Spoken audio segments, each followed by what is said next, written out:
Well, everyone, we're going to take a look at this past week in fantasy football in the Harris Family League and take a quick gander at the standings and how they are.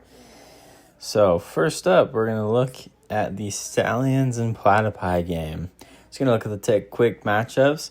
Lamar Jackson had a great outing in Buffalo. Sadly, did not get the win, while Jaden Daniels did, in fact, get the win over the New York Giants. But he did not score as many points along the way. Same as Derrick Henry, who was Lamar's left-hand man in that loss to Buffalo, very high-scoring game. Saquon was balled up a little bit by the run in Philadelphia by the Cowboys. Other big outing was Zay Flowers, obviously with Lamar Jackson kind of showing up and showing out, while Ladd was a little bit bottled up by the Chiefs' defense as he was one of the ones that they were able to control. Now, Malik and T both had off weeks as Joe Burrow and Russell Wilson were not really able to get much done. Even worse to the picture, it's a good thing Tyler and I played each other because Xavier Worthy and Devontae Smith did not hold up their end of the bargain. 1 point, and Xavier Worthy got taken out by Travis Kelce himself in one play into the game. George Kittle is on injured reserve, so Platypi might want to take a look into that, and Travis Kelce is about as washed as ever. Tyler Algier, I have no idea what happened to him. Kyren Williams had a pretty good showing. JJ, obviously a great opener for himself in that last quarter, and Patrick Mahomes lost but played pretty well. Tyler Bass is also on injured reserve. Might be an interest to look into that, while Harrison Butker kept the Chiefs into the game. Second matchup we are going to take a look at is the Gators and Wolves game. Pretty amazing outshowing by Josh Allen, who did get the win. Jalen Hurts did keep up with what he was projected to get, but obviously that Cowboys defense showed a little bit more than he thought. Breece Hall had a really good game, more than expected, helping out Justin Fields, and Josh Cook did really good. He had a touchdown, 58 yards, is pretty good receiving. Christian McCaffrey had more than expected, although he is being used a lot. Ashton Genty did get bottled up by that Patriots defense, which could be concerning.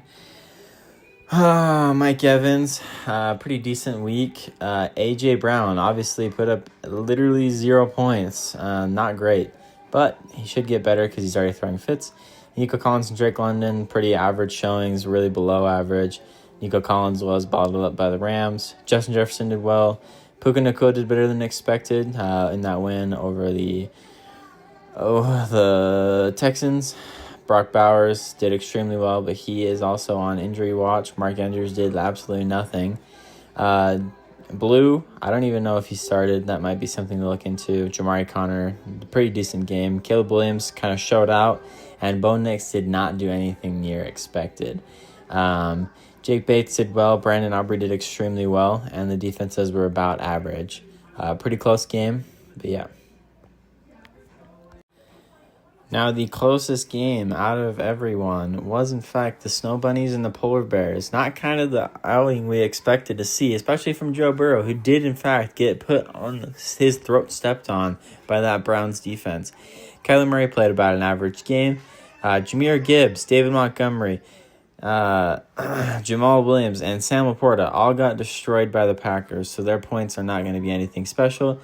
Terry McLaurin, kind of an off week. He was having some practice issues. Keon Coleman showed up, showed out. CJ Stroud should be better next week, but was not great this past week. Joe Burrow, obviously not great. D.A. Shane was probably the only good thing about that Miami offense. Jonathan Taylor, pretty decent. Indianapolis had a really good game, but it was mostly Danny Dimes that had the good game. Tyreek is requesting a trade, so he wasn't super effective. CD had bricks for hands. He could have had a lot more points, but didn't show up as he would have. And like we said, St. Brown, the Lions are not going to be great this year, so tough outing. McBride's pretty standard. Devontae Adams will do better when he's not playing a good defense in the Texans. And Josh Jacobs is a super flex. He's pretty decent. Not great, but he showed up and showed out. Kickers did well, and the New England defense did extremely well, and the Lions defense was pretty bad. All right, well, we are now just going to take a look at the temperature of the league. First of all, we're going to look at the standings. Stallions are in number 1, number 2, Wolves, And then we've got the Polar Bears in number 3. And then it's the Platypi, Gators, and Snow Bunnies. So looking about the order that we predicted, that Fantasy predicted from the beginning. A little bit of moves happening. Don't forget, we got to throw those in the chat, everyone.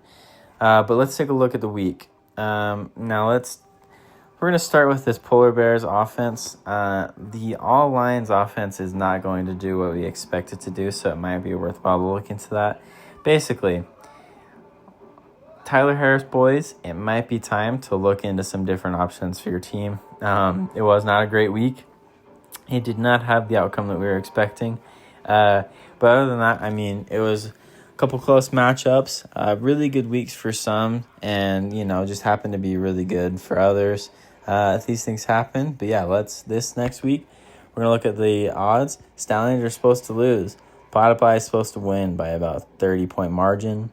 Polar Bears are supposed to beat the Wolves by about a 20-point margin, and the Snow Bunnies are supposed to lose again by about a 10-point margin to the Gators. So let's take a look at this week, and let's keep it coming, all right? Make those trades. Keep things coming in the chat, and let's get going.